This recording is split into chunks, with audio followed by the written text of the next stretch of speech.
Hola, buenas noches. Bienvenidos a la segunda clase del curso de bioética clínica aplicada. En esta oportunidad nos estará acompañando en el panel la doctora Susana Blanco, que es la presidenta electa de la Sociedad Venezolana de Cardiología. Y por supuesto, aparte del doctor Gabriel Damper, la doctora María Eugenia Fernández de Damper, quien es la directora del Instituto de Bioética. Bueno, sin más preámbulo, vamos a iniciar entonces la clase de hoy, la cual se titula, tienes ahí la otra lámina, del paternalismo a la autonomía. Vamos entonces a escuchar al doctor Gabriel Damper y después nos volvemos todos a conectar para la sección de preguntas y respuestas.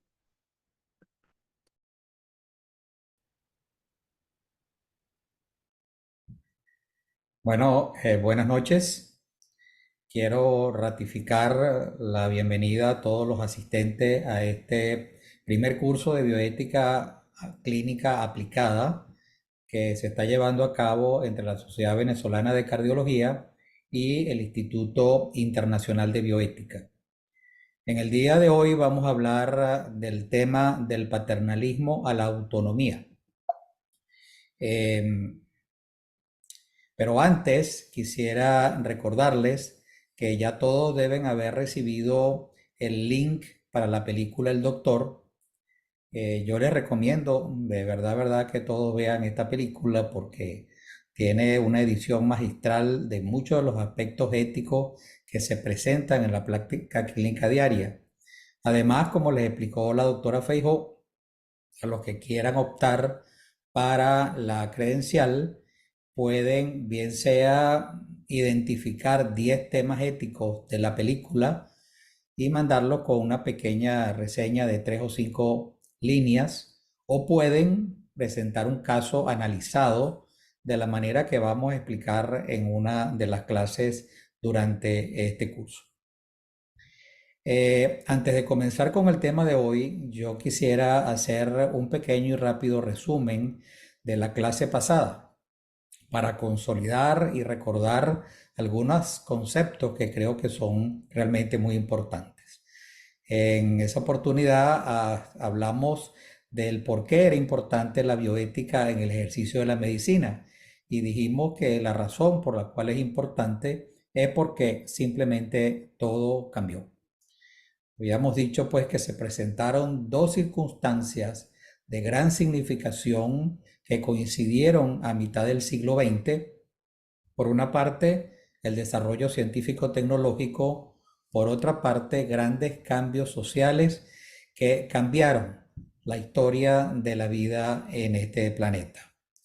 El conocimiento que veníamos obteniendo a lo largo de toda la historia del hombre siempre se realizó de una manera oscilante, ascendente, pero con un ascenso realmente lento. A finales de la primera mitad del siglo XX o en la mitad del siglo XX se produjo una curva ascendente rápida, realmente impresionante, en la cual se plantearon una inmensa cantidad, en muy poco tiempo, una inmensa cantidad de avances científicos y de cambios sociales, como veremos hoy.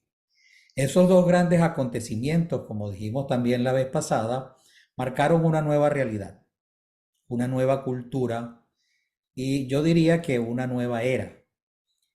Afectaron todos los ámbitos del quehacer humano con desarrollos científicos y tecnológicos en todo lo que implica la vida actual sobre este planeta. Y de la misma forma se creó también una nueva medicina. Una medicina que, como les decía, no es ni será la misma que se ejerció durante muchos siglos, ya que sus logros, sus problemas y sus retos, tanto científicos como morales, son totalmente diferentes. Una medicina en la que el médico, que a través de su historia de más de 20 siglos había contado con muy bajos recursos, pasó a contar con una inmensa cantidad de alternativas terapéuticas, diagnósticas, que le permiten hoy tratar enfermedades que hasta hace poco tiempo era incluso impensable que se pudieran mejorar y mucho menos curar. Esos adelantos se dieron en prácticamente todos los campos de la medicina que no vamos a enumerar en esta oportunidad, e indudablemente esos avances han sido realmente muy positivos, muy significativos, han permitido mejorar la expectativa de vida sobre los 70 años, han permitido mejorar la mortalidad de muchas enfermedades, entre ellas la enfermedad coronaria, muchas formas de cáncer, de enfermedades inmunológicas, etcétera, etcétera. O sea que no hay ninguna duda de los efectos beneficiosos extraordinarios que han representado esos avances de la ciencia y de la tecnología en general y en el área de la medicina en particular. Podemos decir que en 50 años la medicina avanzó más que en 30 siglos. Sin embargo, más allá de esos beneficios, como decíamos la vez pasada, veíamos que esta curva de cambio se produjo a tal velocidad, de una manera realmente exponencial, que resultó siendo una situación disruptiva, que cambió la manera de ver la vida de todos, de interpretar la vida, y cambió necesariamente la forma de ejercer la medicina. Pero más importante que eso, ese cambio científico, tecnológico, tuvo o ha tenido un efecto que es ambivalente.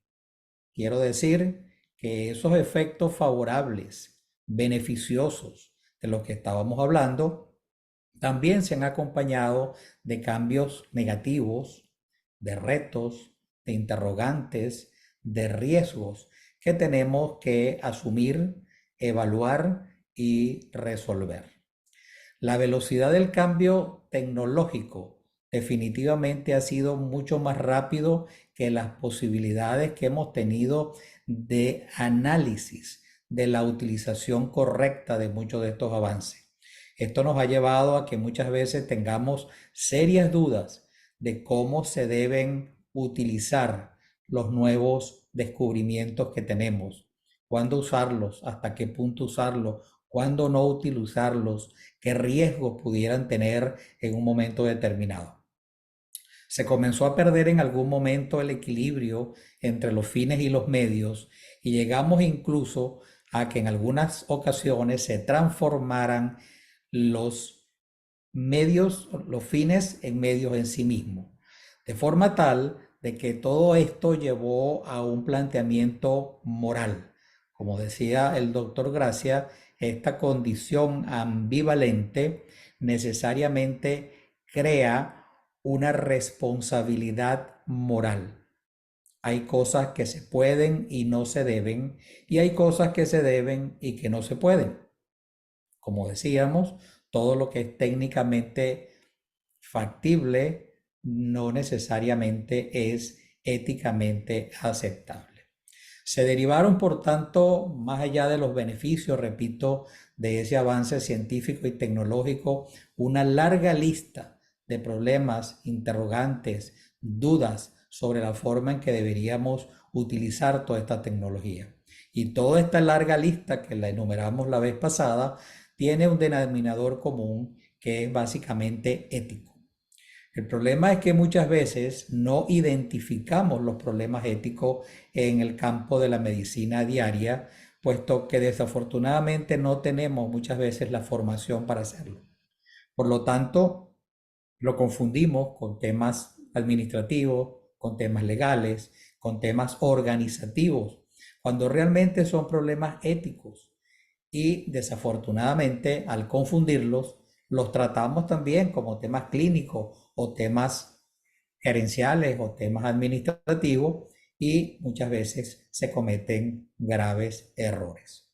Todo esto, como decíamos, ha llevado al médico a una gran confusión a la hora de utilizar toda la tecnología que tiene disponible en la actualidad, y por lo tanto no queda otra que irnos al análisis moral de todas estas situaciones que se están presentando.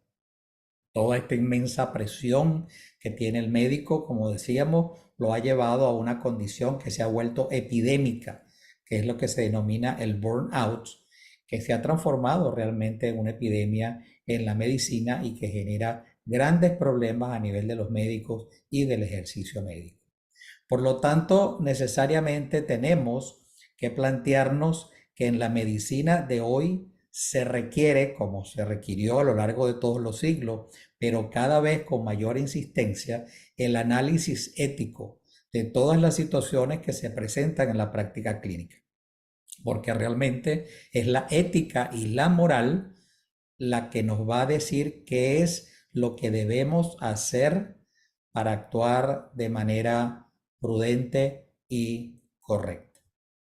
El gran cambio vino que a lo largo de los 24 siglos de la medicina hipocrática, toda la estructura moral de la profesión médica estuvo sustentada en códigos, en lo que se denominan códigos deontológicos, lo que todos conocemos en medicina como el código de deontología médica, que está estructurado en base a normas que están preestablecidas y que lo que plantean es que esas normas se deben cumplir. Sin embargo, la situación actual se ha hecho tan compleja que por lo general tenemos que analizar múltiples variables, múltiples situaciones que no nos permite hacerlo el código. Los códigos siguen siendo muy importantes, siguen siendo un camino que se traza, pero no nos permiten en muchas ocasiones hacer un análisis real de la situación ética que estamos viviendo. Por lo tanto, fue necesario adaptarnos o darnos a una forma diferente de lo que se llaman las éticas de la responsabilidad, y la bioética es una ética de la responsabilidad. Esas éticas de la responsabilidad, a diferencia de los códigos deontológicos, se manejan a través de la deliberación de hechos, principios, valores, consecuencias. En el caso de la bioética se plantean 4 principios que ya los enumeramos: el hacer el bien, el no hacer daño, el respetar la autonomía y los derechos y la voluntad de los pacientes, y el actuar con justicia. Y esos 4 principios se jerarquizan dependiendo de sus consecuencias, como iremos viendo a lo largo del curso, y de esa manera se consiguen lo que debe ser la mejor alternativa para el enfermo. Dicho todo esto, vamos a comenzar entonces con el tema de hoy, es decir, la segunda parte, el segundo gran evento que coincidió en el siglo XX, más allá del evento científico-tecnológico, que fue el cambio social. Durante el siglo XX también se produjeron inmensos cambios sociales que trajeron también consecuencias muy importantes a nivel de la medicina. Y quiero comenzar narrándoles un caso que realmente me impactó mucho y que tiene mucho que ver con el tema de hoy, y sobre todo tiene mucho que ver en las grandes fallas que tenemos en la implementación del tema de hoy. Estaba yo pasando revista un día con una de mis alumnas y sonó una clave azul en la clínica, clave azul que significaba que había un paro cardiorrespiratorio. Fuimos a la habitación y efectivamente conseguimos a una señora que estaba en paro cardíaco. Bueno, inmediatamente se comenzó a reanimar, la reanimación fue exitosa, logramos que la señora recuperara la actividad cardíaca, pero se encontraba todavía inconsciente, la trasladamos a la unidad de cuidados intensivos y al rato vino alguna de las enfermeras y me dijo: doctor, la señora que acaban de ingresar ya se despertó, recuperó la conciencia y quiere hablar con usted. Yo lógicamente me dirigí allá a ver qué estaba pasando, qué quería la señora, y cuando llegué la encontré efectivamente consciente y la señora se me quedó viendo de una manera que todavía no puedo olvidar. Y me dijo: doctor, usted fue el que me reanimó. Y yo le dije: sí, con mucho orgullo, yo fui el que la reanimé. Y entonces me dijo esa frase: doctor, usted sabe lo que hizo. Yo tengo varios años pidiéndole a mi médico que me ayude a morir. Yo tengo una artritis que me tiene postrada en una cama, incapacitada, con unos dolores terribles que no me dejan vivir y que no me los pueden calmar. Y he pedido de toda forma que me dejen morir. Y el día que muero, viene usted y me resucita. Todo eso indudablemente por una falla de lo que veremos más adelante, de no había anotado en la historia una orden de no reanimación. No se había atendido la solicitud de la señora que había solicitado, pedido, exigido que no se reanimara, que no se hicieran medidas extraordinarias para restaurarle la vida. Y eso es de lo que vamos a estar conversando hoy. Para eso vamos a revisar estos puntos que tenemos aquí, qué es eso del paternalismo médico, cómo y cuándo surge el paternalismo médico, cómo fue la evolución histórica que llevó a ese cambio del paternalismo a la autonomía, qué es y qué no es el consentimiento informado, qué significa en el día de hoy, en la medicina de hoy, qué significa hacerle bien al enfermo y describir diferentes aspectos fundamentales que se deben conocer acerca de la implementación y el uso del consentimiento informado para terminar entonces con algunas conclusiones. ¿Qué es esto del paternalismo médico? Bueno, a lo largo de toda la historia de la medicina hipocrática, a lo largo prácticamente de 24 siglos de medicina, se implementó un modelo de relación médico-paciente denominado paternalismo, en que el médico era la autoridad que decidía, de acuerdo a su conocimiento y de acuerdo a sus valores personales, aquello que consideraba mejor para el enfermo. El enfermo, el paciente, solo le tocaba obedecer. El médico era el gran conocedor y él tenía que aceptar lo que el médico le propusiera. ¿Y cómo surgió ese modelo? Ese modelo tuvo también una larga e interesante historia. En la antigua Grecia, también hace más de 24 siglos, se consideraba que la ética se determinaba por la denominada ley natural. Es decir, los fines venían dados por la naturaleza, el hombre solamente le tocaba gestionar los medios para lograr esos fines. Por lo tanto, los griegos de aquella época pensaban que lo que había que exaltar y buscar era la juventud, la belleza, la salud, y por lo tanto el ser humano lo que tenía era que gestionar la manera de conseguir esa belleza, esa salud, y por eso sus estatuas y toda su arquitectura se centró realmente en eso. La enfermedad, por el contrario, era contraria a los fines naturales. Por lo tanto, se consideraba que un enfermo era un incapaz físico y un incapaz moral.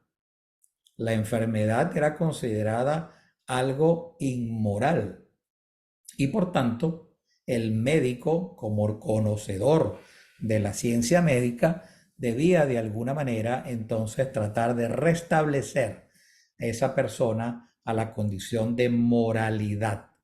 Es decir, en aquel momento no era solo un tema médico, era un tema también moral. El enfermo era considerado lo que se llamaba, o mejor dicho, la palabra enfermo viene de infirmus, que es un ser sin firmeza, minusválido, físico, psíquico y moralmente, e incapaz de saber lo que realmente le conviene.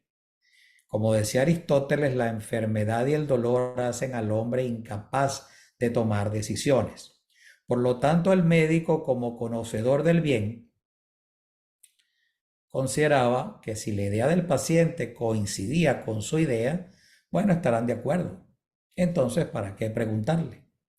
Pero si la idea del paciente no coincidía con su idea, entonces el paciente estaría equivocado y por lo tanto, ¿para qué preguntarle?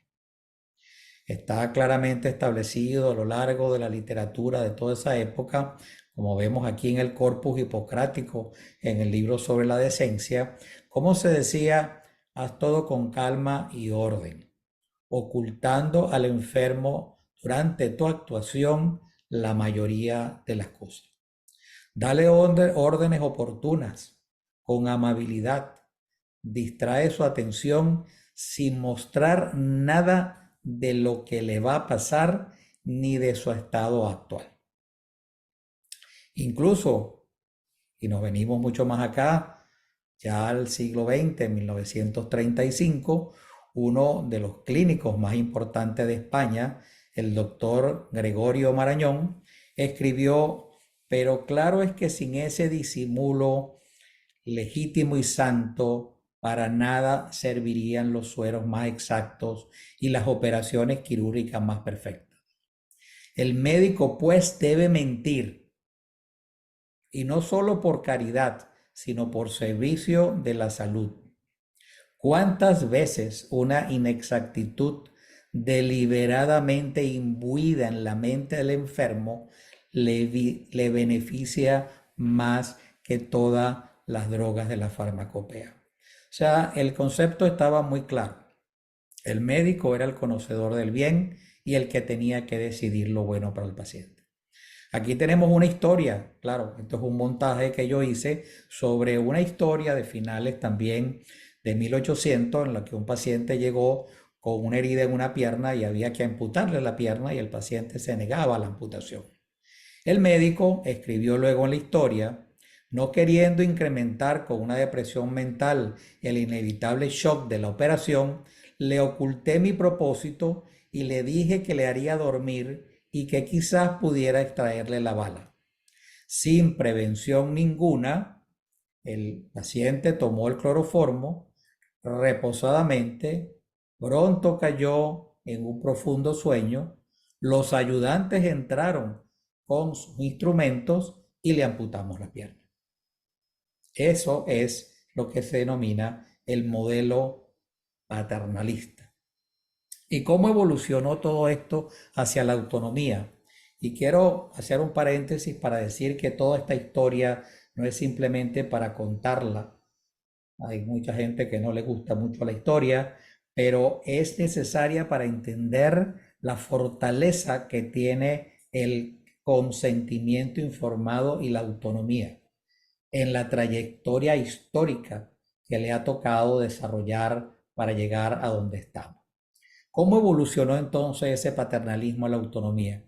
Bueno, tuvieron que darse muchas situaciones, guerras, revoluciones, desde la independencia americana, la revolución francesa, la revolución inglesa, el código de Nuremberg, la Declaración Universal de los Derechos Humanos y muchos eventos para que se pudiera ir aceptando la condición de la libertad de crédito.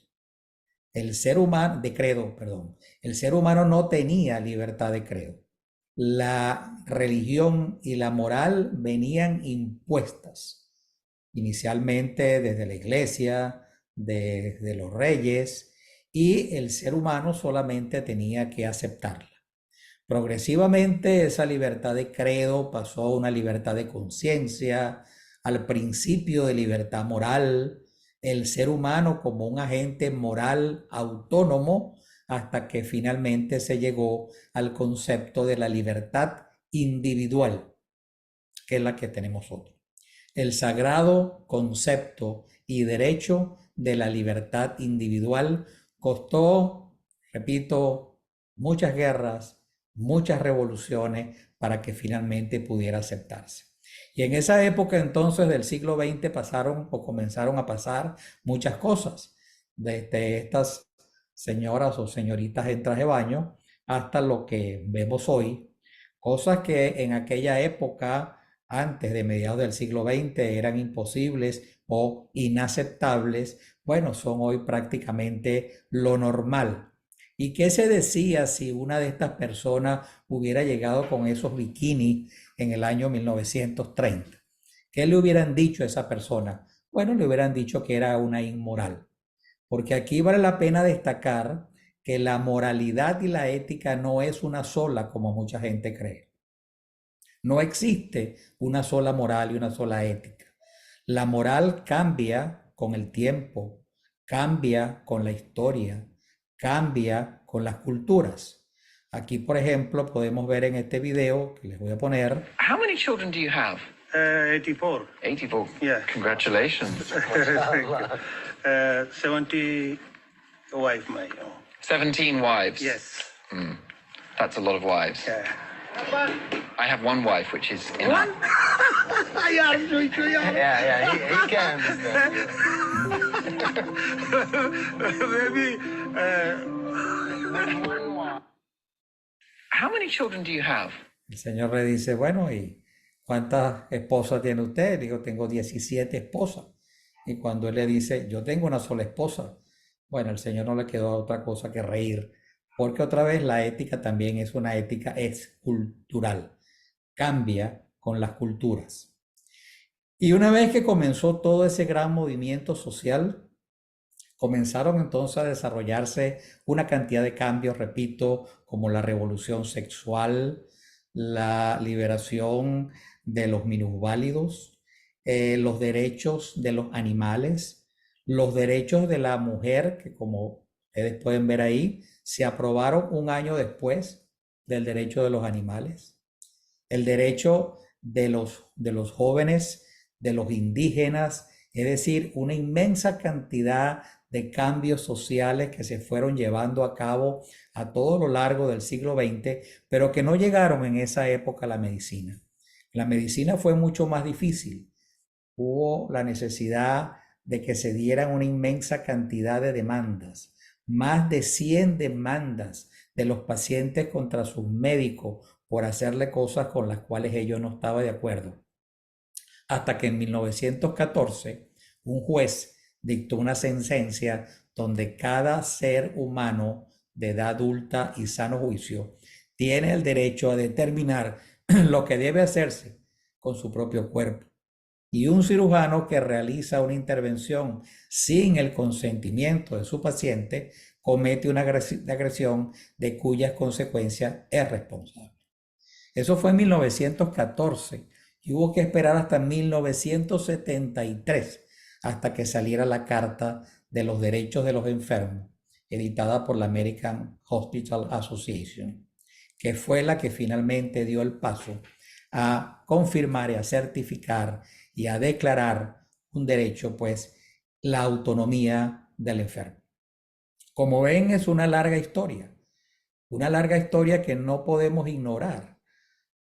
El surgimiento, por tanto, de este nuevo concepto de autonomía, de este nuevo modelo de relación entre el médico y el paciente, el médico, el personal de salud y el paciente y los familiares, que hoy se conoce como consentimiento informado, no podemos en ninguna circunstancia considerarlo, por tanto, un papelito, como se dice por ahí, que el paciente firma para aceptar o rechazar el tratamiento. El consentimiento informado es un nuevo modelo de relación médico-paciente que vino a sustituir definitivamente al paternalismo. Un nuevo modelo donde la libertad del paciente y el derecho a la información se establecen a través de ese proceso de consentimiento.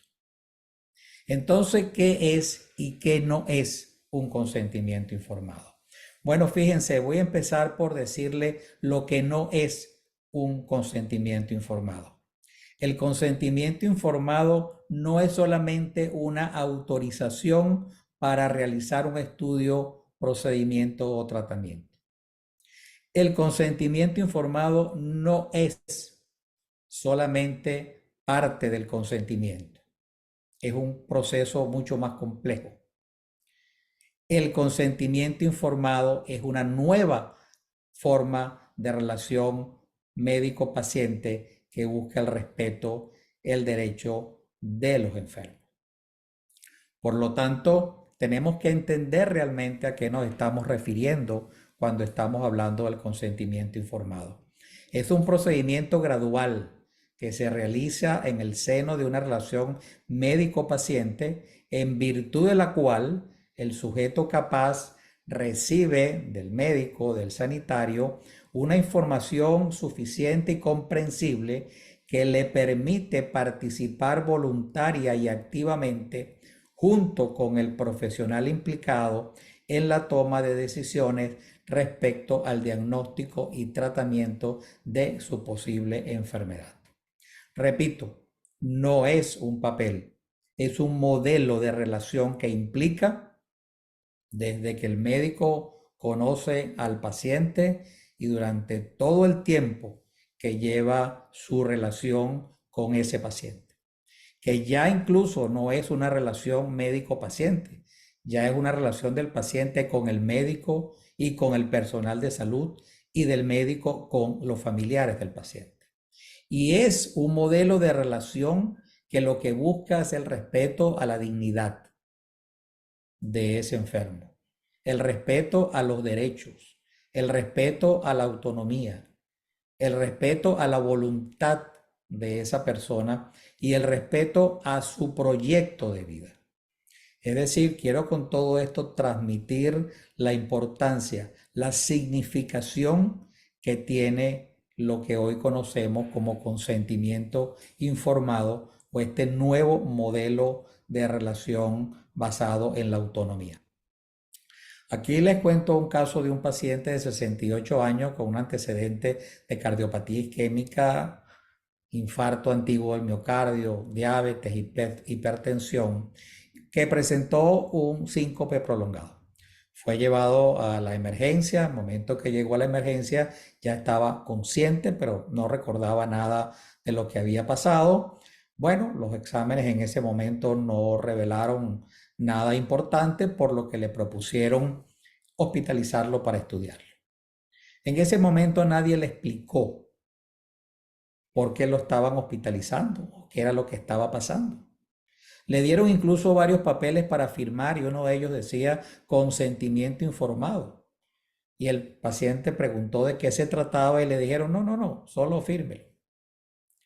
Ingresó al hospital y en la evaluación del monitoreo electrocardiográfico se detectó en la telemetría que estaba haciendo colgajos prolongados de taquicardia ventricular.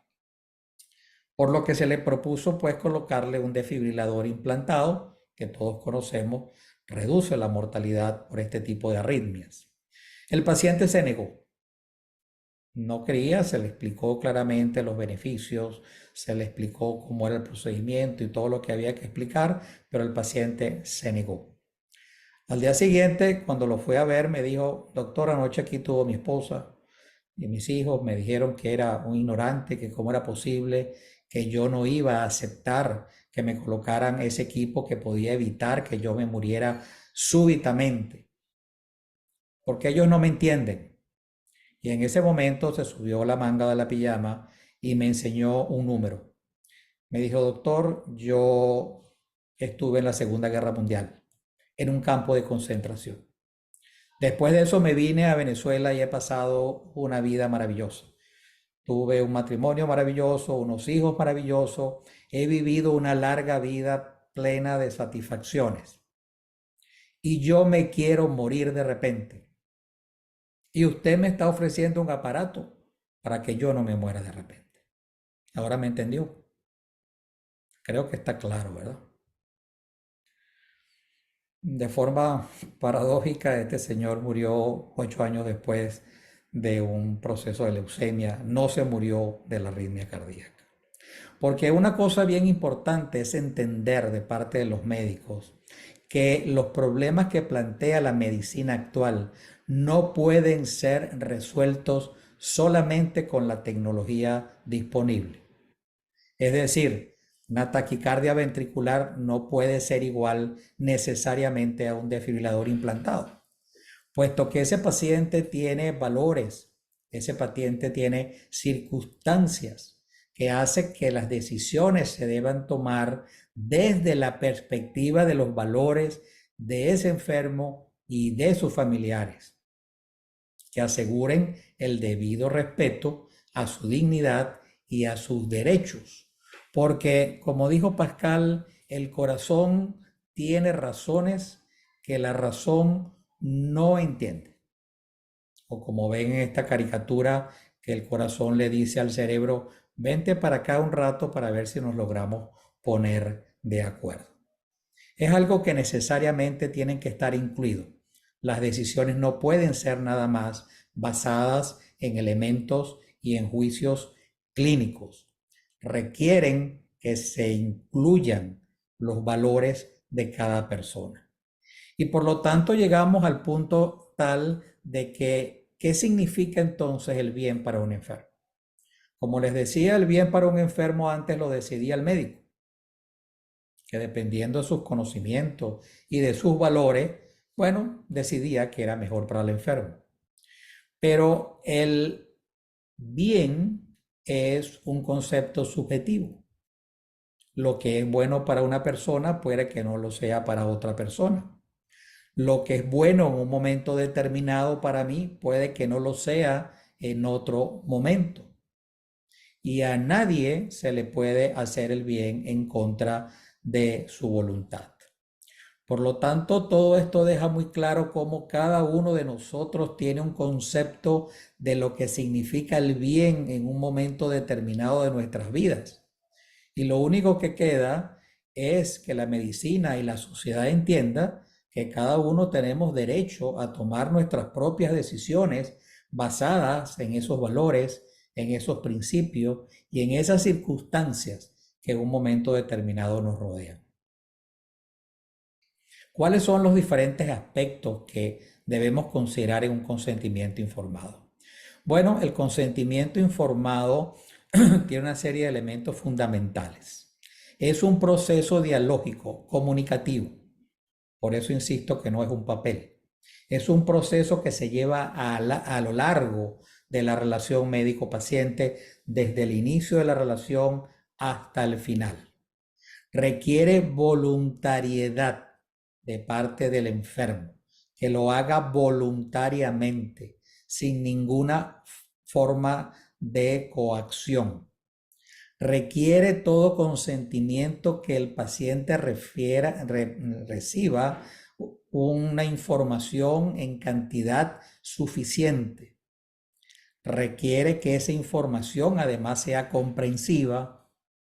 El paciente, además de la información o con la información, debe ser capaz o competente de entender y de analizar lo que se le dice para finalmente poder tomar una decisión. ¿Qué debe contener un consentimiento informado? Bueno, un consentimiento informado es algo en la que el médico le debe informar a su paciente su situación clínica, sus diagnósticos, lo que ha encontrado, su pronóstico, la naturaleza de las intervenciones, tanto diagnósticas como de tratamiento que le está ofreciendo, qué le va a hacer, por qué se lo va a hacer, cómo va a ser ese procedimiento. Sobre todo, cuáles son las alternativas. Nunca nombramos las alternativas. Simplemente usted tiene que operarse. Y no damos alternativas. Ah, que si no se opera se muere. Las molestias, los riesgos más significativos por su frecuencia, por su gravedad. Los beneficios esperados en términos de probabilidades. Y el curso espontáneo que tendría la enfermedad de no tratarse. Y finalmente, las opiniones y las recomendaciones del médico. Esto es en líneas generales lo que debe contener ese consentimiento que, repito, se hace a lo largo del proceso, que el médico le debe explicar al enfermo y posteriormente poner por escrito para que el paciente luego lo revise, aclare cualquier duda que tenga antes de firmarlo. Como decíamos, hay un derecho a la información. Es un derecho fundamental. Y la información debe ser comprensible, debe ser completa, debe ser suficiente y, repito, deben incluirse las alternativas que se pueden presentar. Porque como veremos cuando analicemos los casos clínicos y la metodología de los casos clínicos, veremos que muchas veces las mejores alternativas para el paciente están en las alternativas intermedias. Por lo tanto, deben discutirse todas las alternativas, porque muchas veces ahí está la solución. Por el contrario, la literatura lo que nos dice es que un alto porcentaje de pacientes, por lo menos en este caso el 88% de los enfermos que se les propuso, pues que se les iba a realizar un cateterismo cardíaco, no entendieron la información. Bien sea porque la información es incompleta, está dada de manera rápida, está dada en términos técnicos, y el paciente por lo general le da pena preguntarle al médico: doctor, no entendí, vuélvamelo a decir. ¿Y usted entendió? Sí, sí, yo entendí. Y ahí se queda. O situaciones como esta, que creo que la había narrado la vez pasada, donde una oportunidad me solicitaron que hiciera una evaluación preoperatoria y el cirujano me dijo: eso sí, no le expliques mucho porque no se va a querer operar. Aquí hay otro caso que ilustra algo similar. Si me hubiese explicado eso, doctor, no me opero, estoy peor que antes. Paciente también de 82 años con un tumor de próstata grado 6, le ofrecieron operarlo, quedó con una incontinencia urinaria muy importante y cuando le fue a decir al médico, él le dijo: mire, eso es así, eso pasa en la mayoría de los casos. Caramba, doctor, pero usted no me lo explicó. Si me lo hubiera explicado, yo hubiera preferido no operarme.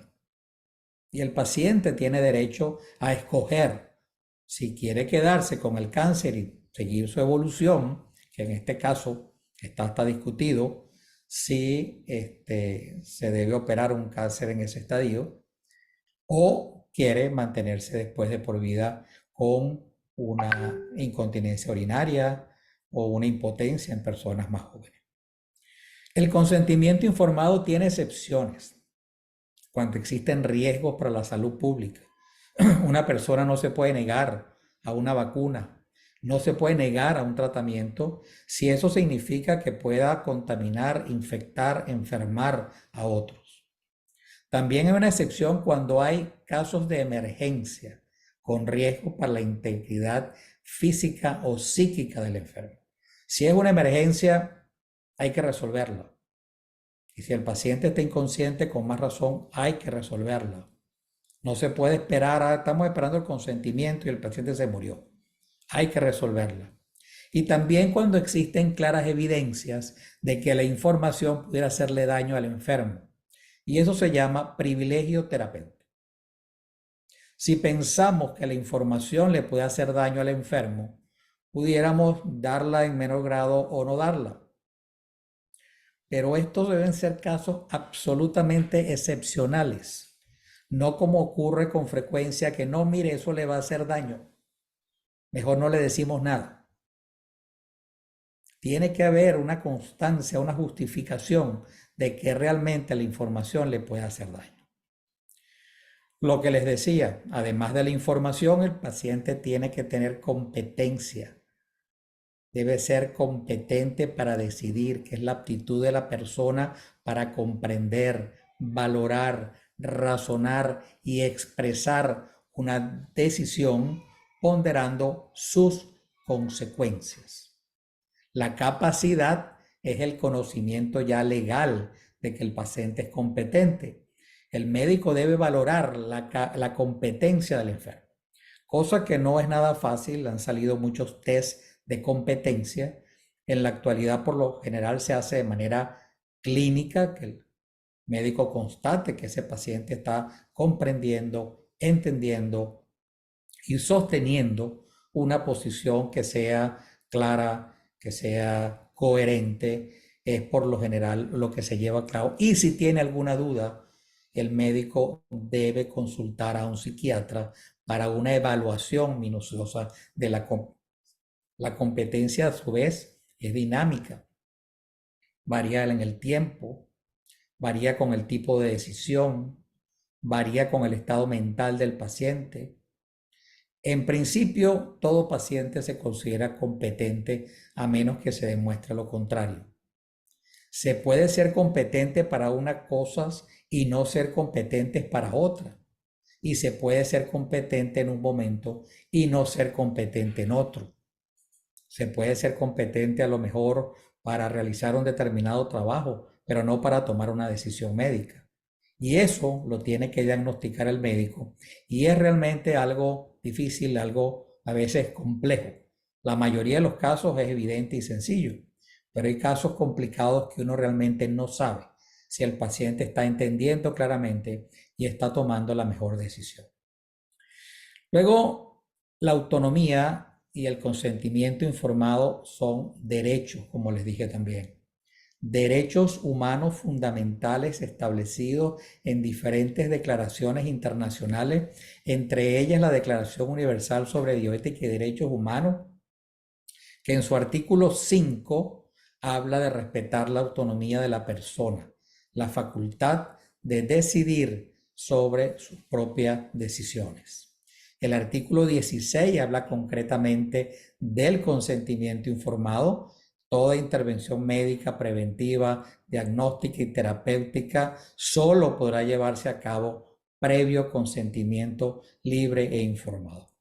Y el consentimiento para participar en estudios de investigación, que lo veremos en el tema que corresponde a esto.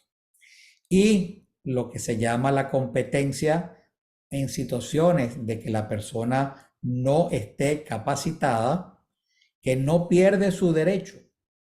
La persona que no está capacitada delega, como veremos ahorita, ese derecho a ser informado y a decidir en lo que se llama un subrogado.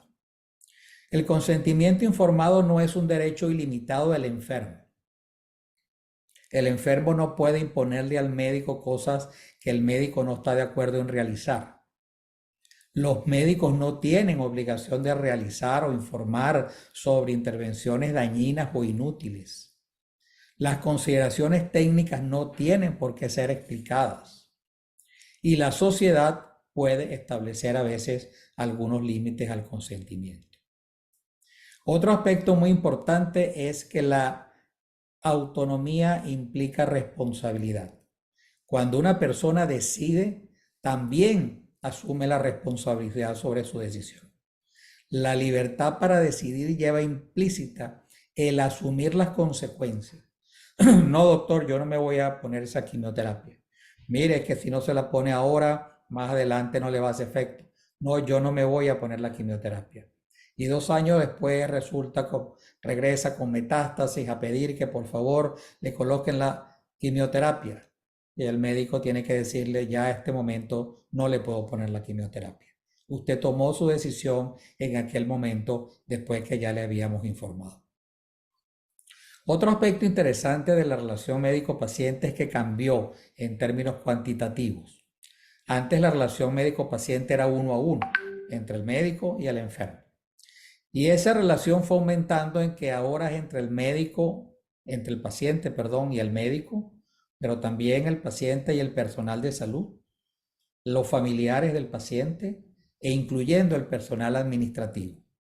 Todo ese conjunto de personas de alguna manera forman parte de esa relación médico-paciente que, repito, debe ser horizontal.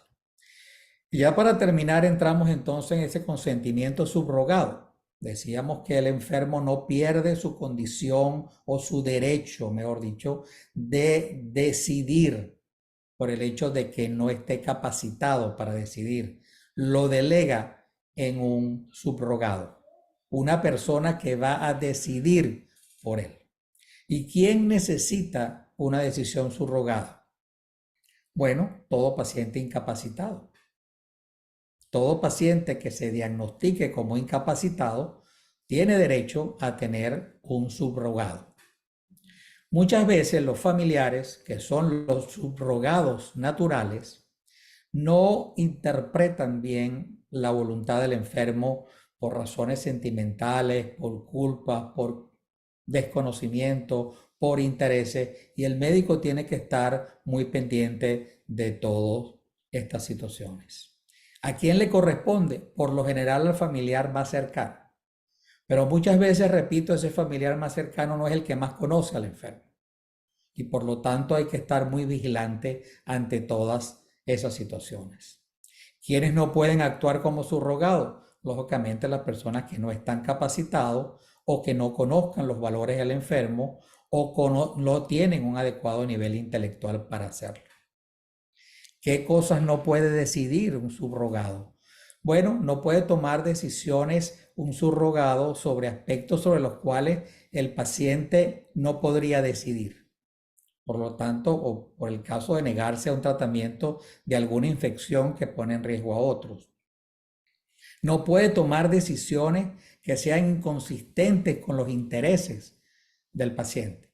No podemos decir, mire, como este testigo de Jehová perdió el conocimiento y ya no está capacitado, bueno, su hermano que no es testigo de Jehová dice que le coloquen la sangre. En ningún caso el subrogado puede ir contra los intereses y los valores que tiene el paciente. Y no puede decidirse de acuerdo ese subrogado a sus propios valores. Existe otro tipo de consentimiento que es el denominado consentimiento presunto, que es aquel consentimiento que se presume que el paciente quiere y que por lo tanto, para que sea efectivo, el paciente tiene que decir que no quiere. Específicamente se utiliza mucho en trasplantes y se utiliza mucho en reanimación cardiopulmonar. Se presume que los pacientes quieren ser revividos, reanimados.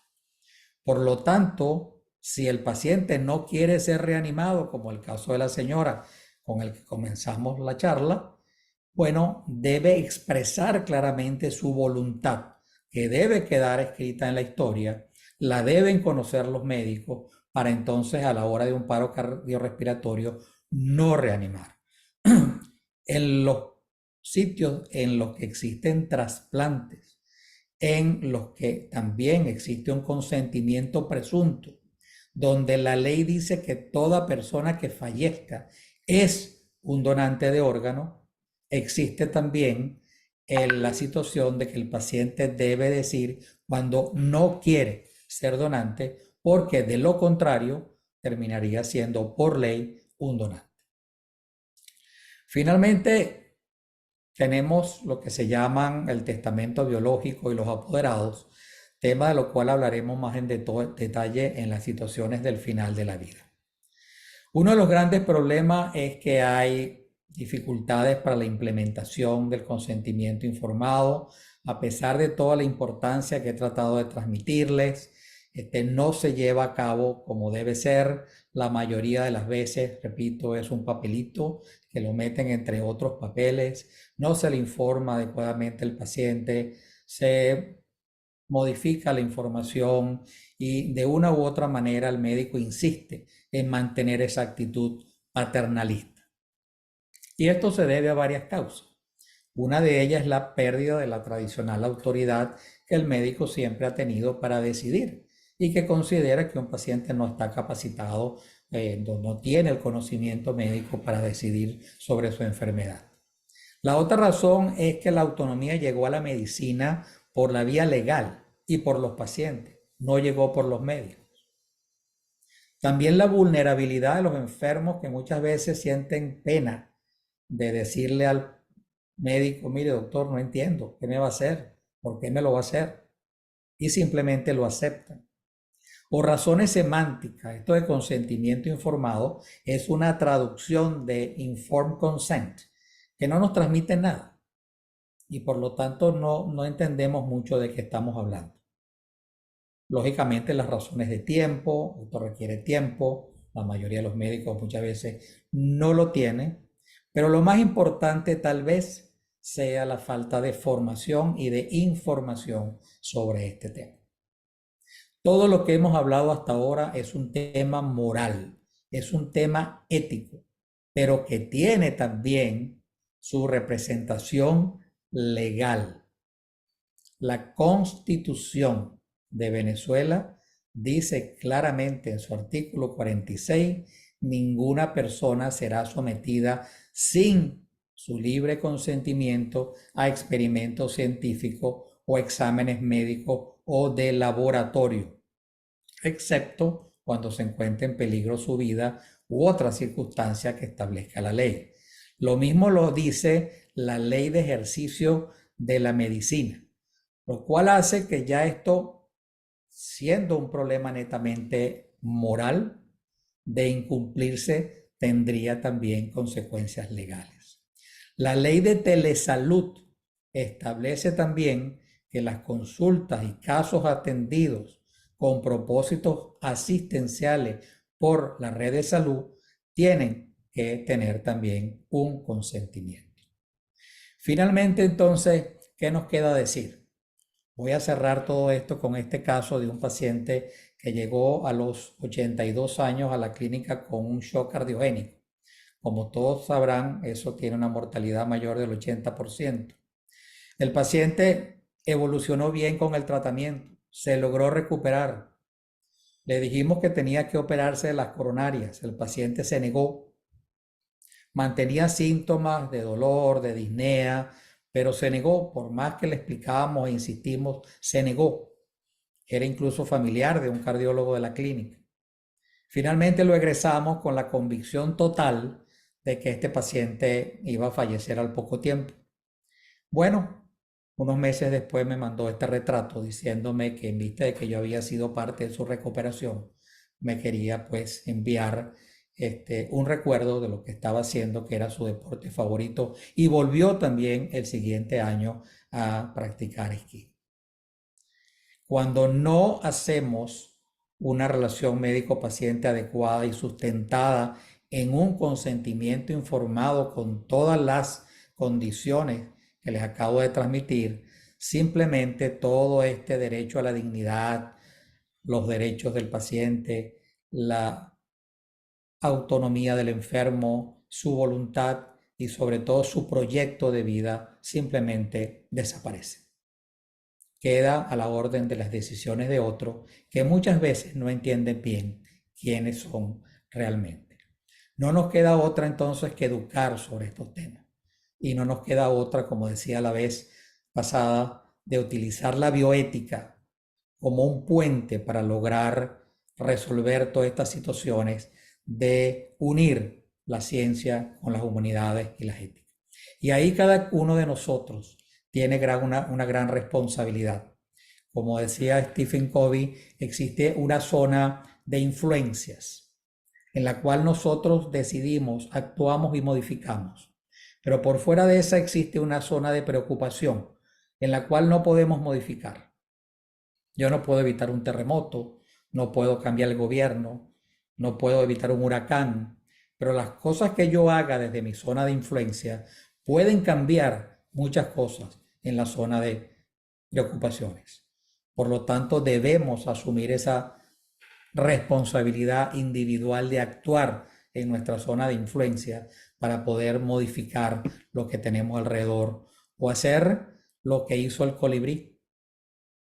Colibrí, lo que se llama la leyenda del colibrí, un colibrí, un incendio muy grande del bosque, comenzó a buscar agua mientras todos los animales corrían, agarraba un poquito de agua y lo llevaba, iba otra vez, buscaba agua y la llevaba, y un león le dijo, ¿y tú crees que con eso vas a apagar el incendio?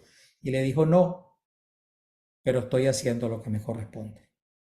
Porque la responsabilidad moral de todos, la perfección moral, realmente se consigue cuando la coherencia ética entre las ideas y los actos ha llegado a ser tan profunda y prolongada que los modos de obrar se han convertido en una especie de segunda naturaleza, en hábitos virtuosos que se ponen en práctica sin esfuerzo y hasta con placer. Y ahí tenemos algún día que llegar, y espero pues que luego de esta larga explicación de la importancia del consentimiento informado, podamos mejorar nuestra participación en que todos los pacientes tengan ese derecho a tomar sus propias decisiones sobre su salud y sobre su vida. Muchas gracias por su atención.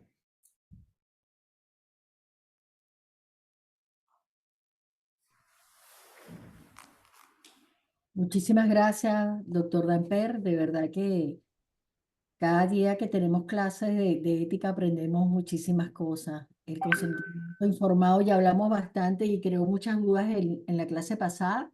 Sin embargo, tenemos unas poquitas que también vamos a tratar de responder algunas. La doctora María Elena González pregunta, ¿es legal hacer una orden de no reanimación en Venezuela? Bueno, mira, hasta donde yo sé, eso no está legislado específicamente como tal. No soy abogado, pero no conozco una legislación que diga que se puede hacer. Pero lo que sí está claro es que existe el derecho de la persona, el derecho del paciente a solicitar lo que considere es mejor para él. Y por lo tanto, al escribir una orden de reanimación, lo que se está haciendo es expresando la voluntad del enfermo para que no ocurra lo que pasó con la señora. Es decir, con relativa frecuencia o la mayoría de las veces no se escribe la orden de no reanimación. Bien sea porque el paciente lo solicitó, con lo cual se está violentando su principio de autonomía, se está violentando su derecho a decidir, o bien sea, que es el otro caso, en situaciones donde los pacientes están extremadamente graves, en fases terminales, y entonces no escribe el médico que no se debe reanimar. Por lo tanto, a las 3 de la mañana, cuando el paciente hace el paro, los residentes de guardia vienen a reanimarlo, lo cual implica un sufrimiento para todos los que están ahí alrededor, un gasto de dinero, y a veces terminamos en lo peor de lo peor, que es dejando a ese paciente con un daño cerebral irreversible. Por lo tanto, yo sugiero que eso se escriba y se haga saber. Hay países donde incluso se identifican los pacientes para que el médico de guardia no tenga ni siquiera que abrir la historia, sino que ya se sepa que es un caso que no se debe reanimar. Doctor Damper, quería hacer un preámbulo muy pequeñito para mi pregunta principal. Usted sabe que la medicina de hoy en día, gracias a los adelantos, avances, infraestructura médica, tecnología, genética, etcétera, etcétera, etcétera, también se fundamenta en la evidencia. Lo mejor para el paciente es lo que ha dado un buen resultado el mayor número de veces, en la mayor corte posible, ¿cierto? Sí. Entonces, cuando usted me habla de alternativa, que siempre, siempre el médico debe dar a conocer las alternativas, yo no puedo dejar de pensar que la mayor parte de los pacientes siempre, en el mayor porcentaje de las veces, prefieren la alternativa menos invasiva a la alternativa más invasiva. Obviamente, eso se cae de maduro, y perdonen por lo de maduro. Entonces, mi pregunta es, cuando usted le va a decir alternativas y sabe muy bien que esas alternativas, cuando usted pasa de la primera o pasa de la segunda viable, de acuerdo a la evidencia, usted sabe que las alternativas muchas veces que van a preferir no son las más eficaces, pero siguen siendo alternativas, doctor, siguen siendo alternativas que están testadas a lo mejor por consenso, ¿ok? Por consenso de expertos, etcétera, etcétera. ¿Cómo hace usted entonces para que el paciente comprenda que a pesar de ser alternativas, los resultados no van a ser los mejores? Los resultados que se obtienen no fueron los mejores. y que probablemente lo que a él más le interesa, que es recuperar su salud, no va a ser en un alto porcentaje efectivo. ¿Cómo hace usted para manejar las alternativas? Yo sé que no le explicaste bien. No le explicaste bien porque si la información es completa, clara, ese paciente puede que escoja lo que para él es menos agresivo, pero se supone que es lo que él quiere, porque a él se le explicó claramente y asume la responsabilidad. Usted debe operarse, es lo que dicen las guías, es lo que dice la evidencia. El porcentaje de sobrevida que le podemos dar con una operación es del tanto por ciento. Si no se opera, su probabilidad de morirse es mucho mayor. Y puede pasar lo que le pasó al último paciente que presenté. A lo mejor ese señor lo hubiéramos operado de acuerdo a la guía y se hubiera muerto. Es decir, hemos cometido también un grave error en la medicina actual. Ese término de medicina basado en evidencia lo hemos transformado en una especie de Biblia. Son las evidencias, son las guías. Cuando tú ves esas guías, y no te pierdas la próxima clase que es sobre eso, cuando tú ves las guías, ves que si tiene un nivel de evidencia C, que digo 2B, un nivel de evidencia bastante bajo. Está basado en trabajos donde hay un 2%, como mostré la vez pasada, de eficacia de reducción relativa, lo cual es un porcentaje del porcentaje, o del 18%, como mostré el trabajo pasado, que resulta una reducción absoluta del 2%, donde la P es menor de 0.05, pero de 100 pacientes, solo 2 se benefician. La medicina no puede ser solamente evidencias, porque esas evidencias también fallan. Esas evidencias hay que explicarlas muy bien, eso sí. Otra cosa importante, el hecho que se le diga a un paciente, mire, estas son las alternativas, y el paciente escoja una que el médico no le parece que es la mejor, no niega para nada que el médico insista. Mire, pero venga acá, vamos a pensarlo. Mire, yo le voy a dar hasta mañana o bien a la semana que viene y vamos a discutirlo. Yo le voy a enseñar lo que existe en la literatura. Porque cuando tú haces una explicación y todo queda muy claro y el médico queda satisfecho con la decisión que tomó el paciente, bueno, ya está, no hay más nada que explicar. Pero si el paciente insiste en algo, el médico también puede insistir.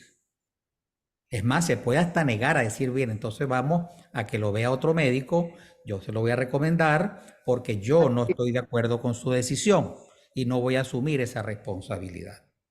Lo que no puedes hacer, y no es no, es dejar de decirle todas las alternativas, incluyendo, usted puede no hacerse nada. Y pasan cosas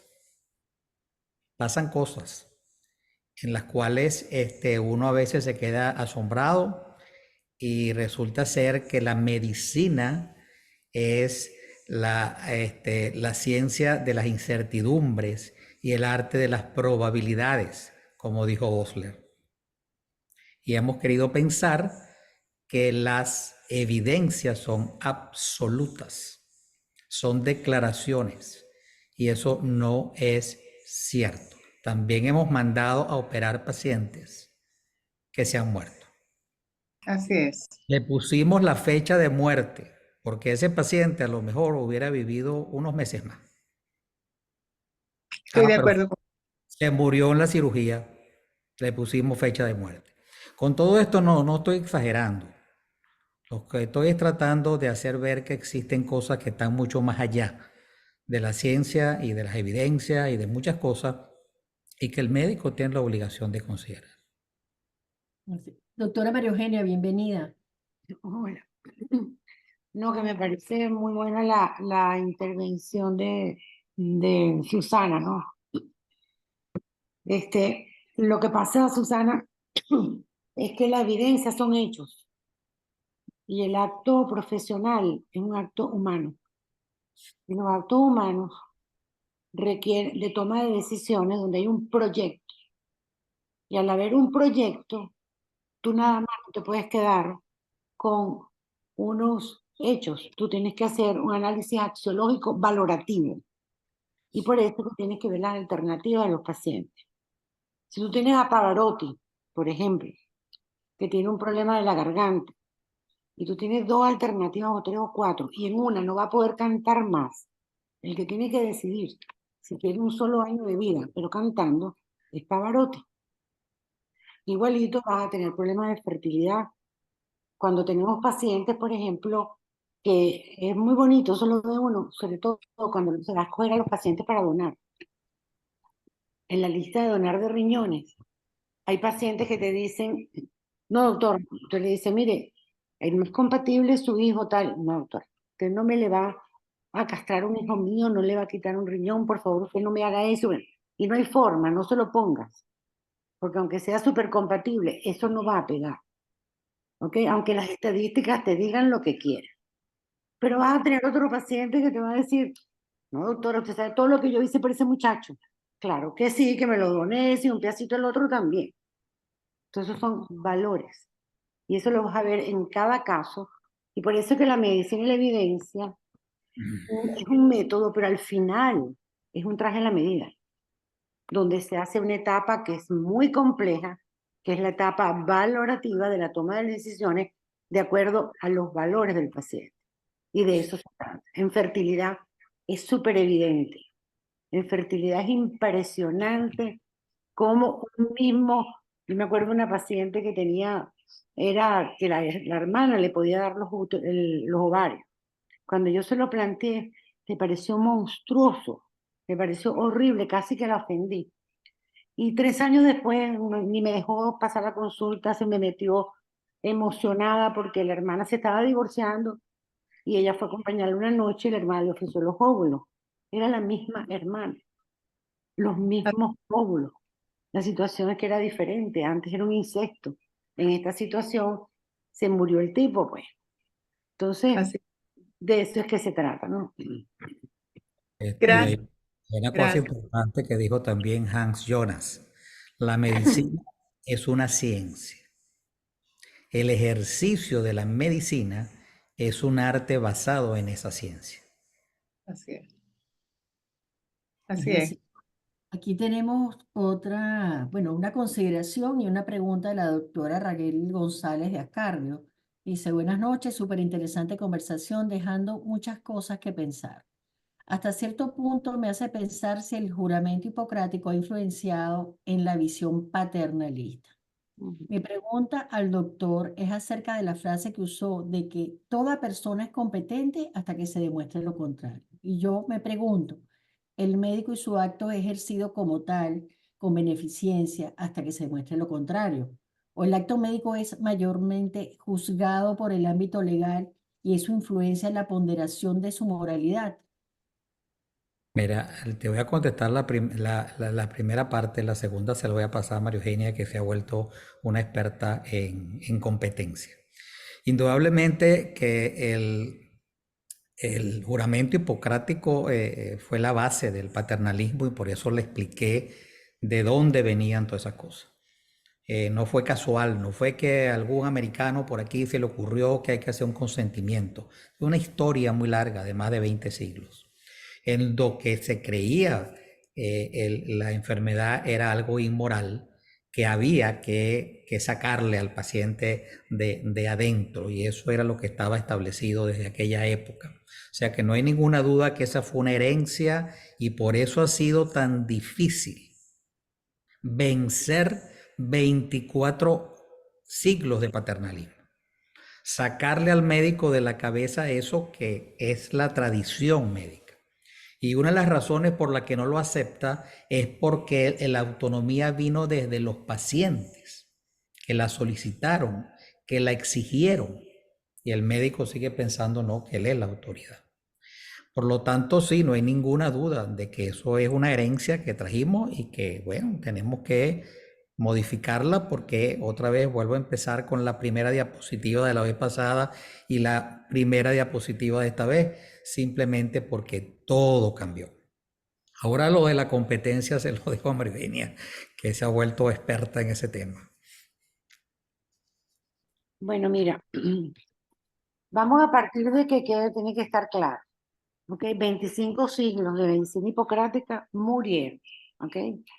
Y ahora lo correcto es reconocer la autonomía del paciente. Pero la autonomía del paciente nunca se pierde. Todos somos autónomos. ¿Ok? Eso es como la dignidad.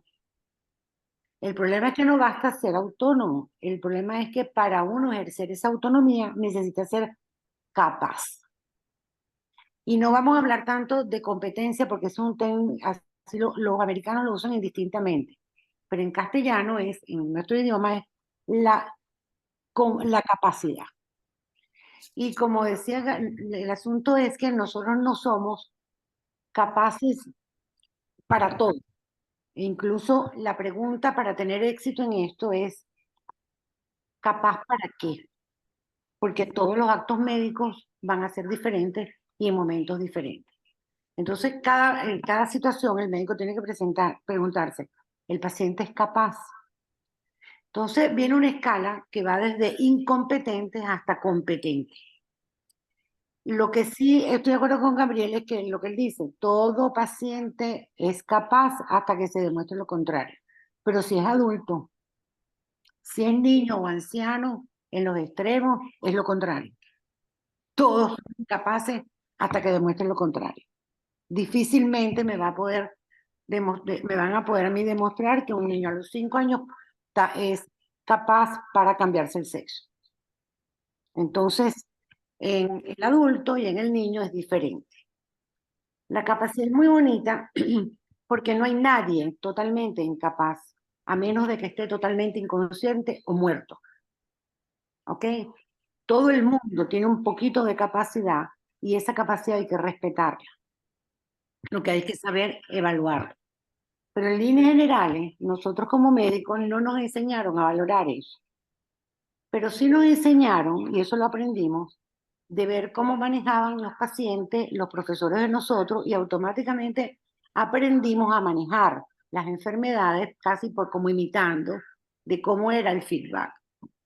Pero en realidad, la evaluación de la capacidad no es un acto para psiquiatras, ¿no? Muchos psiquiatras no saben ni hacerlo.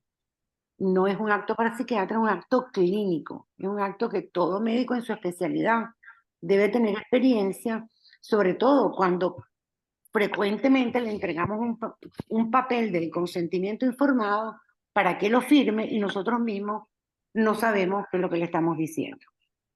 Entonces, bueno, el consentimiento informado tiene dos partes, una que es la hablada y la otra es escrita. Y en la evaluación de la capacidad, el médico tiene que estar seguro y lo que es bien interesante es que en medicina hay que también aprender a dar noticias malas. Y esas habilidades para dar noticias malas es todo un tema que todo estudiante y todo clínico debería saber porque es parte de la manera de evaluar la capacidad. Uno sabe que un paciente le da una mala noticia y él no está en condiciones en ese momento. Es lo correcto. Y si uno conoce las etapas de un paciente para aceptar una enfermedad y uno lo sabe acompañar, entonces ya sabe, no estamos hablando de que es incompetente, sino que está en un problema de asimilar la noticia. ¿Correcto? Entonces vamos a hablar de los adolescentes. Se considera que toda persona por encima de los 16 años es capaz para tomar decisiones en su salud.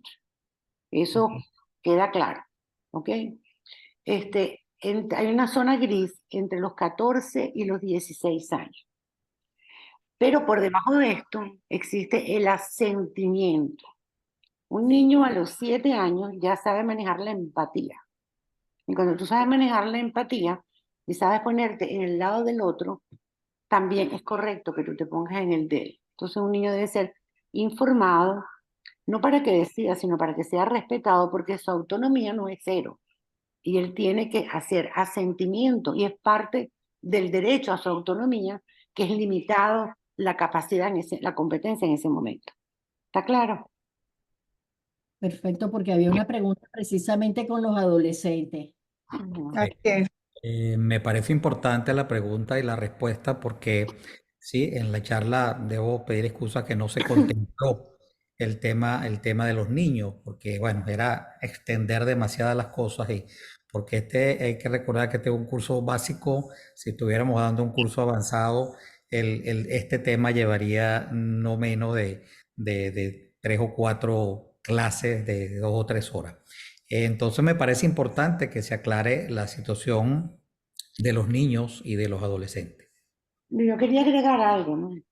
La medicina anterior no solamente ha cambiado la relación médico-paciente y la de quién decide. Lo que pasa es que a veces siempre va a decidir el paciente, pero habrán situaciones donde quien decide es el médico. Habrán situaciones en donde quien decide es el hospital o es la fiscalía. Entonces, justamente eso es lo bueno de saber, de hacer práctica en esto y deliberar, porque hay que saber cuáles son los niveles, porque existe no solamente obligación y responsabilidad del médico, sino también de la institución. Y, por ejemplo, hay que saber cada especialista. Dijo Gabriel, un problema continuo, es cierto, pero hay médicos puntuales. Y hay médicos, por ejemplo, un cardiólogo primario, él ve a un paciente y le dice, mira, te tienes que hacer un cateterismo. Y lo manda al especialista en cateterismo. ¿Quién tiene que informar qué? Entonces, eso es bien interesante. ¿Dónde se delimita la responsabilidad de uno y de otro? Entonces, hay médicos puntuales y hay médicos. Después, lo otro que es bien importante de entender es que ahora es un sistema de salud y que el sistema es tan complejo que ahora quien informa no es el médico. Existen ahora lo que se llaman los social work, ¿ok? Y las enfermeras, tal parece que son las que tienen más contacto con el paciente y terminan siendo también las que más saben si es competente o incompetente. Yo tengo varios casos aquí, pero les voy a explicar. Gabriel dice un ejemplo que a mí me parece bien interesante, que la medicina se ha puesto como un queso gruyere, que ha crecido y deja como unos huecos. Sí, uno de estos problemas de la competencia ha hecho que quedan unos huecos que los están llenando los social work y los coach. Nosotros agarramos un diplomado hace poquito, en eso pasamos la pandemia sobre coach en salud. Y fue sumamente interesante, porque yo nunca me imaginé que después de 40 años de ejercicio profesional me iban a enseñar lo que era la verdadera escucha. Y me di cuenta de que una cosa es lo que uno quiere decir y otra cosa es lo que el otro quiere escuchar. Yo no sabía el lenguaje corporal, yo no sabía leer la mirada del paciente. Y eso no nos lo han dado. Y ni tampoco el tema de las preguntas poderosas. Yo no desconocía cantidad de cosas de esas que son muy útiles. Entonces, todas estas son herramientas que no necesariamente le están quedando al médico para el ejercicio de esto, lo que no quiere decir que todo buen clínico debe dominar. ¿Ok? Perfecto. Una consideración antes de que digas la otra pregunta, Josefita, para los doctores Gamper. Yo recuerdo que yo tenía un compañero en la emergencia, cuando yo me formé como médico, que decía que cuando se ponía la bata, déjame ponerme el manto de los dioses. Y obviamente él fundamentaba ese comentario que hacía con el manto de los dioses en el poder inescrutable que tenía el médico frente al paciente y frente a sus subordinados paramédicos. Por decirlo así, la areola que tenía el médico, la prestancia, la consideración, la prepotencia en ese sentido. Pero más allá de eso, con lo cual no estoy totalmente de acuerdo, porque me parece que era exagerado el comentario del manto de los dioses. Ustedes, una pregunta que les voy a hacer. Entre la autonomía, las consultas por internet a Google, los social work ¿No será, doctor Damper, doctora María Eugenia, que estamos perdiendo un poco el control? No quiero con esto incidir o ubicarme al 100% en el paternalismo médico, pero ¿no será que nos estamos yendo al otro extremo y como profesionales de la salud estamos perdiendo un poco el control de lo que se debe hacer o lo que se va a hacer o cómo se va a hacer en relación a nuestro paciente? Cuando yo hablo de, muy interesante esa pregunta, porque cuando yo hablo de la necesidad de la bioética, no puedo transmitir no lo que hay hoy, sino lo que viene. Porque cuando tú me dices que estamos, primero, ese señor que se ponía el manto de Dios era un paternalista a ultranzas. A ultranza. Él creía lo que se creyó siempre, que el médico, ¿qué decía, qué dicen los pacientes? Después de Dios, usted, doctor.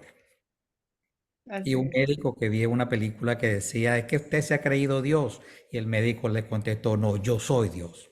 Es decir, si uno se lee la historia de la medicina, se da cuenta de que había el concepto, había solo 3 profesiones que no se podían demandar, que eran impunes, que eran los reyes, los sacerdotes y los médicos.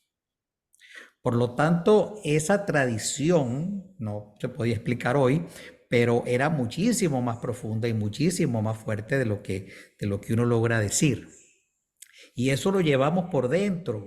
Esa es una tradición muy larga y la seguimos teniendo por dentro. Pero eso es parte de lo que tenemos que cambiar. Ahora, ¿qué es lo que viene o qué es lo que ya está ocurriendo, sobre todo en estos países que van un poco más adelante que Venezuela?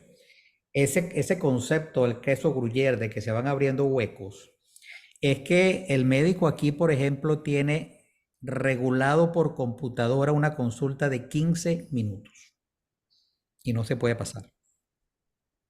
Punto. 15 minutos. Cada vez la medicina se vuelve un trabajo de equipo, una especie de maquinaria donde cada quien tiene que asumir una responsabilidad. Pudiera ser que el médico no es el individuo más, usando los términos ahora de capacidad y competencia, más competente para sentarse con un paciente, y a lo mejor resulta ser que una enfermera o una social work que sabe manejar todos estos conceptos le logra llegar al paciente mucho más adentro que lo que el propio médico. Claro, no conocerá los temas técnicos que se los tiene que esperar el médico, pero esa sensación, esa percepción, a lo mejor no descartemos que la pudieran captar. Yo recuerdo que cuando yo le pregunté a mi jefe en Boston que cómo hacía él para seleccionar a los residentes, él me dijo, bueno, primero se los paso a mi secretaria, porque ellas conversan con ella un rato y ella capta si son buena gente o no son buena gente, que es lo que a mí me interesa. Después yo le hago una entrevista y veo el currículum. Pero lo que más me interesa es que ella me diga, mire, doctor, este tipo. Es decir, eso hay que considerarlo y empezar a pensar en una medicina multidisciplinaria, en una medicina de mayor equipo. Una medicina que cuando María Eugenia estaba hablando de quién decidía, me acordé que también es un tema que vamos a ver en las próximas clases, que muchas veces decide el Estado. En el COVID, por ejemplo, se pierde la autonomía, se perdió la autonomía. Cuando hay una emergencia médica, se pierde la autonomía. Quien decide es el Estado. Mire, señor, usted podrá querer un ventilador, me parece maravilloso que quiera un ventilador, pero usted tiene más de 65 años y las estadísticas dicen que no le puedo poner un ventilador a usted cuando hay allá afuera unas personas de 30 años que lo necesitan. Y entonces la cosa se cambia radicalmente. Es decir, hay veces que las decisiones vienen dadas por situaciones de lo que se llama justicia sanitaria, que también lo vamos a ver. Hay una paciente que fue a un ginecólogo, me contaba, y el ginecólogo le preguntó, ¿qué quieres que te haga? ¿Cómo que qué quieres que te haga? Le dijo la paciente, ¿cómo que qué quieres que me haga, doctora? Bueno, porque ya tú tienes 73 años, ya tú no tienes criterios para hacerte nada. Ya tú no entras en ningún protocolo. Si tú quieres, yo te examino. Pero ya esos protocolos de despistaje, etcétera, etcétera, no se usan porque el tiempo que te queda de vida no da. Por lo tanto, todo eso ha cambiado y va a seguir cambiando. Y todo esto forma parte de este gran problemón que es todo lo que ha traído los cambios tecnológicos y su incidencia, como veremos también en las próximas veces, sobre los costos de la medicina. Porque entonces si yo te doy a un paciente, le doy algo que no necesita o que no va a tener una adecuada relación costo-beneficio, le estoy negando la atención a otros pacientes que son mucho más recuperables. Una de las cosas más atroces que se cometen en Venezuela y que yo viví, critiqué y no toleraba, era que un paciente estuviera hospitalizado 2 y 3 meses. Eso es insólito. O que lo que también viví, que había que hospitalizarlo una semana antes para que cuidara la cama. Desde el punto de vista de costo-beneficio, le estamos quitando la oportunidad a otros enfermos. Por lo tanto, toda esta situación se viene complicando y por eso es que estos conceptos tienen que estar dentro del estudio de la medicina, porque es algo que no solo viene, sino que va a seguir evolucionando. Gracias, doctor. Gracias. Adelánteme, Josefina.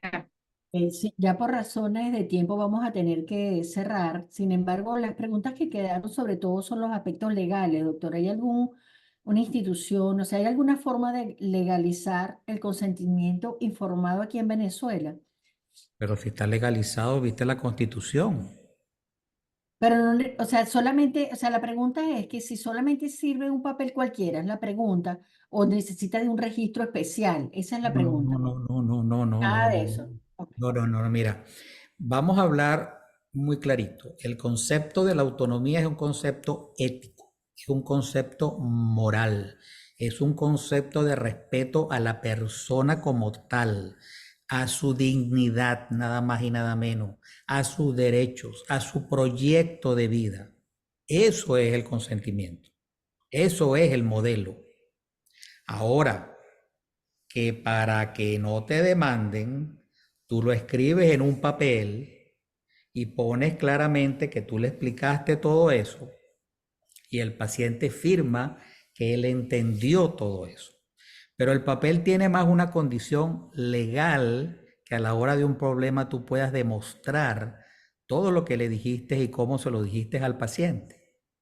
No, Muchas veces no hay necesidad ni siquiera de ese papel.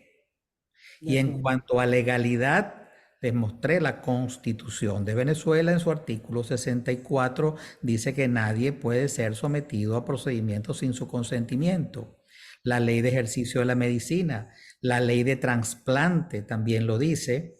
Las declaraciones internacionales son tajantes, al punto tal de que, bueno, Venezuela también en su constitución dice que Venezuela asume como leyes las declaraciones internacionales que firmó.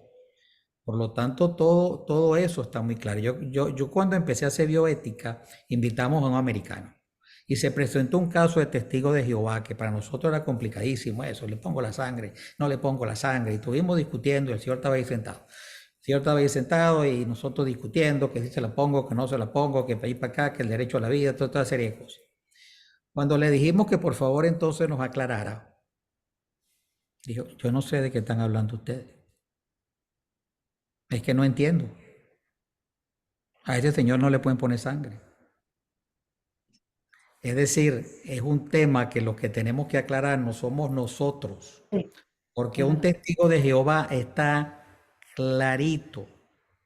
La Así es. clase pasada, ese caso fue del hospital universitario. Le pusieron sangre al testigo de Jehová durante la operación cuando él había pedido que no se la pusiera. Se pusieron de acuerdo para que el paciente no supiera. Y el paciente se enteró, subió al piso 10 y se lanzó. Es que el daño que tú le haces a una persona testigo de Jehová poniéndole sangre, es que lo condenas, no solo en esta vida, sino en la próxima. Y eso es lo que los médicos tenemos que terminar de entender. Qué cosa más fácil que poner una bolsa de sangre. Pero para ese paciente es su vida, su religión. ¿Qué crees que hizo Jesucristo? Jesucristo puede decir, mira, si es con crucifixión, no. No, no, no, no, no. Vamos a dejar todo este tamaño. Yo no sigo diciendo lo que estoy diciendo. No, él dijo, crucifíqueme, porque eso es lo que yo creo. Por lo tanto, lo que tenemos que cambiar somos los médicos, quitarnos ese manto de Dios, ¿entiendes? Y ubicarnos en, como dice el chiste, en las evidencias, qué tan importantes de verdad son. Vamos a ver en las próximas clases los gravísimos problemas que tenemos en la interpretación de esas evidencias y de dónde vienen muchas veces evidencias y las influencias y los conflictos de interés que existen en esas evidencias. Entonces, lo que tenemos que cambiar no son los pacientes, somos los médicos. De acuerdo, doctor. María Eugenia, el último comentario ya para Y a mí me terminar. gustaría hacer que quede bien claro que el consentimiento informado no es un acto médico, ¿cómo te digo yo? No es un derecho a la salud, es un derecho a la integridad del paciente. Y por tanto, cuando se viola, están violando su libertad a tomar decisiones. Entonces es algo que es un derecho fundamental, que no es una opción que el médico lo haga o no lo haga. Eso es un respeto a la persona, no por la salud, sino por todo. Pero es muy importante porque estamos tan atrasados en eso en el país, que yo recuerdo que en la clínica hay un papelito que se le ponía a la historia, que esa era la que más me dolía cuando me llamaban por una demanda. Porque por lo menos en la clínica Caracas yo lo retiraba y volvía a aparecer otra vez el papelito. Y en las demandas era lo que más utilizaban los abogados para empeorar el caso. Es un papelito que ponen en la administración donde dice, usted acaba de ingresar y lo firman, y al llegar usted aquí, usted le entrega su vida a todos los médicos y usted no va a decidir por nada porque todo el mundo va a decidir por usted. Ese es un papelito paternalista que ha existido toda la vida en los ingresos de las historias clínicas. Yo lo quité en la clínica Caracas por lo menos 4 veces y me tenía que estarlo revisando porque volvía a aparecer el papelito. Cuando el papel que debe estar es el derecho de los pacientes. Usted tiene que saber que usted tiene estos derechos. Firme que los leyó. Y entonces la gente lo firma. Y más bien tener los derechos de los pacientes en todas las partes. Para el que Para que tenga la, ese... No, no, sí, termina. para que la persona los lea y los tenga. Lo otro que quería que le quede claro es que no estén creyendo ustedes que en este país se respeta el derecho a la información. Cuando uno llega aquí, entonces, como esto llegó por las demandas, entonces aquí esto no, los médicos tampoco entienden que es un derecho al paciente. Entonces, estas son cosas que las han hecho los abogados y por lo tanto pertenecen a la medicina defensiva. Y yo creo que la mayoría, el 90% de los médicos no saben qué es lo que está pasando ahí. Entonces, yo siento que son instituciones preciosas donde es como una gente que la ponen a bailar un ballet, pero entonces le dicen no haga esto, no haga lo otro, no haga lo otro.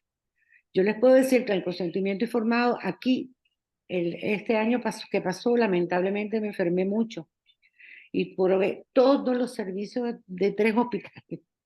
Y les puedo decir que sé lo que es el consentimiento informado. Es un papel que uno firma antes de ver al médico y cuando hace la admisión. Y en ese papel le dicen que usted tiene derecho a estar informado en todo, a la privacidad en todo. Pero entonces luego le viene una letra chiquita y le dice excepto en. Cuando tienen clases, cuando contratas con un seguro, cuando tienen que hacer una contabilidad en administración, total que cuando tú te lees esto, es mentira que hay ni la privacidad.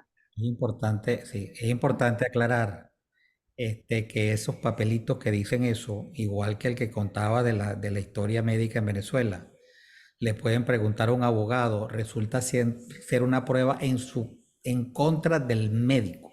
Entonces, eso es lo que quería yo hablar. Cuando uno lo llaman como experto o como perito, no es porque la bioética, la idea de respetar el consentimiento no es para evitar demandas, pero es que en el fondo es muy triste que tú hagas mucho por un paciente y lo hagas bien y cometas la imprudencia de firmar un papel que a veces puede ir en tu contra. Tú podrías ir tranquilamente una relación a no firmar nada y demostrar que ese paciente no podía ser informado. Por ejemplo, yo ahorita yo estoy muy dedicada más bien a la bioética comunitaria, ¿ok? Y yo tengo un proyecto que se llama Colibrí, por cierto, que lo tengo en una comunidad senior. Y bueno, yo les digo que ahí todas tienen como 80 años.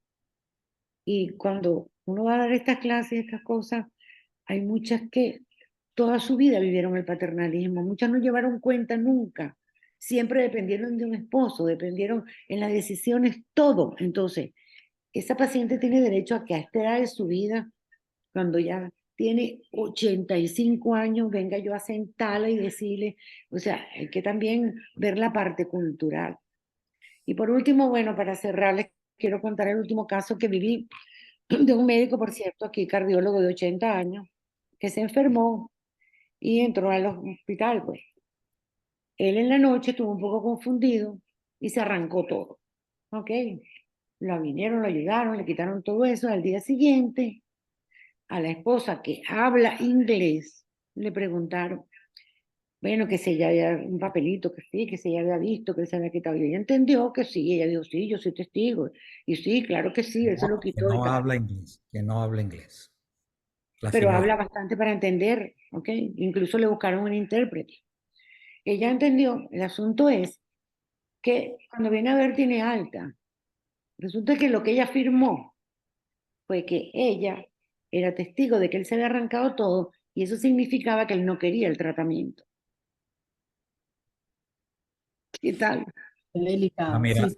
para Mira, cerrar entonces, ya voy es tan a distinto cerrar a la con, medicina de uno que realmente es bien complicado, ¿no? mira, sí, bueno, esto pudiéramos estar hablando muchos días y muchas noches, pero para cerrar, repito, es muy complicado aquí en la tierra de la bioética, donde se creó, se formó, se inventó, siguen también habiendo muchas fallas y nuevamente somos los médicos los que tenemos que entender el concepto y cambiarlo.